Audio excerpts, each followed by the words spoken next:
Ahmed, and I am working as faculty member in Department of Agricultural Extension. And I would like to appreciate Dr. Basi and his team on arranging such a informative and fabulous conference. So in every conference related to climate change, you heard about climate change and its issues. But question rises in our mind that how effectively we can participate to offset the impact of environmental change. But no things appear in our mind that how effectively we can contribute towards climate change. So recently we have dwelt a modern village in the suburb of Faisalabad, and we keep in mind the climatic impact of different factors. So basically I want to share the few pictures of this project, and this project was started with the name of Change a Village, Change the World, a project to reverse the climate change. And Mr. Hamid Nawaz Khan and myself in collaboration with the team of KWS have completed this project. So first of all, when we decided this village, so this was the plight of that village. There was a garbage everywhere in the village and everywhere on the streets. So I think so solid waste is one of the biggest cause of climate change, because it put lots of pressure on the community, as well as it put the pressure on the sewage system, as well as it put the pressure on the health. तो ये basically एक गांव है जिसकी मैं हालत आपको दिखाने लगा हूँ। जब हम प्रोजेक्ट स्टार्ट करने लगे थे तो उसकी हालत ये थी। तो ये कुछ पिक्चर्स आप देख सकते हैं। तो सिमिलरली अगर हम बहुत सारे अपने दूसरे गांव की बात करें, there are almost 25,000 villages in Pakistan, तो उनकी हालत ऑलमोस्ट सिमिलरली इस जैसी ही है। तो उसके बाद हमने एक कम्युनिटी मोबिलाइजेशन जो है वो स्टार्ट की, and we try to enhance the knowledge, skills and attitudes of the people. तो हमने डिफरेंट कॉन्फ्रेंसेस और ट्रेनिंग सेशंस कंडक्ट किए ताकि कम्युनिटी को मोबिलाइज किया जाए और वो अपनी मदद आपके तहत ही अपने गांव को सुधारें। तो उसमें जब हमने मोबिलाइजेशन स्टार्ट की तो लोगों the people start practically working on that. तो उसमें कुछ पिक्चर्स हैं, ये गांव के ही लोग हैं जो खुद अपनी मदद आपके तहत अपने गांव को साफ कर रहे हैं। तो ये आप पिक्चर्स देख सकते हैं, इसमें बहुत सारे लोगों ने कंट्रीब्यूट किया और अपनी मदद आपके तहत अपने विलेज को साफ करना शुरू किया।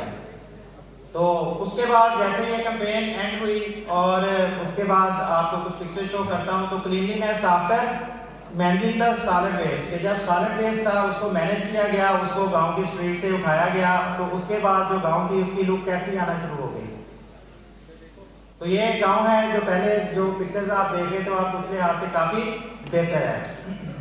तो ये गांव ऑलमोस्ट जो है वो साफ होना शुरू हो गया।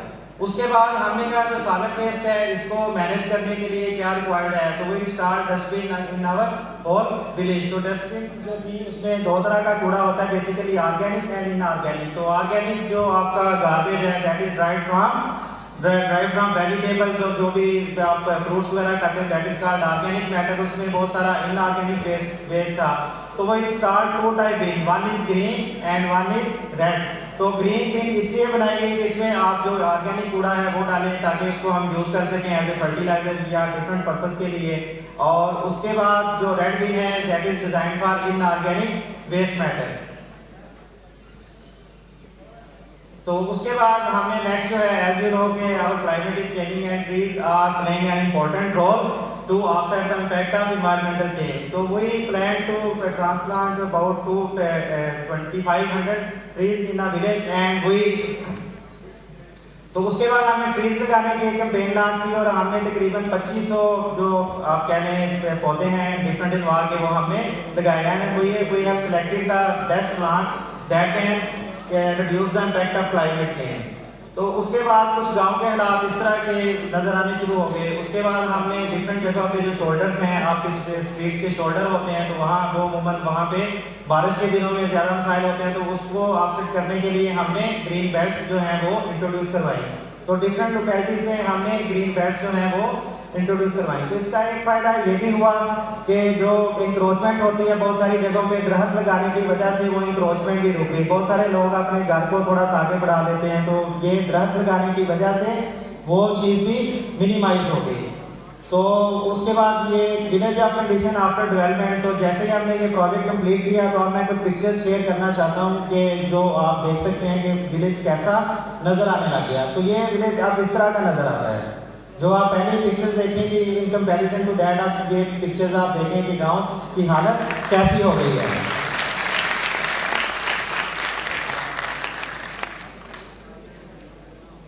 ये नाइट व्यू है और ये गांव का नाइट व्यू है। तो बेसिकली जो मेरी आप लोगों को एडवाइस है, हम अमूमन अपनी बहुत सारी जगहों को देखते हैं, बहुत सारी स्ट्रीट्स को देखते हैं, उसमें इस तरह के सॉलिड वेस्ट के बहुत सारे मसाइल होते हैं, ट्रीज नहीं होते। तो हमारे दिल में क्वेश्चन आता है कि ये हालत कौन बदलेगा। तो बेसिकली आपकी हालत कोई नहीं बदलेगा, ये हालत आपको खुद से ही बदलना पड़ेगी। और ये जो प्रोजेक्ट कंप्लीट हुआ है, this project is completed with the help of local community, no assistance is gained from government. तो गवर्नमेंट से किसी किस्म की कोई सपोर्ट हमने नहीं दी और ये लोगों की मदद से ही ये गाँव हमने डेवलप किया है। तो आई थिंक सो कि हमारी जो यूथ है, जो स्टूडेंट्स हैं, उनको इस तरह का इनिशिएटिव लेना चाहिए और अपने गाँव को, अपने स्ट्रीट्स को और जहाँ भी वो रहते हैं उसको डेवलप करना चाहिए। और ये कम्युनिटी मोबिलाइजेशन से पॉसिबल है। तो आई थिंक सो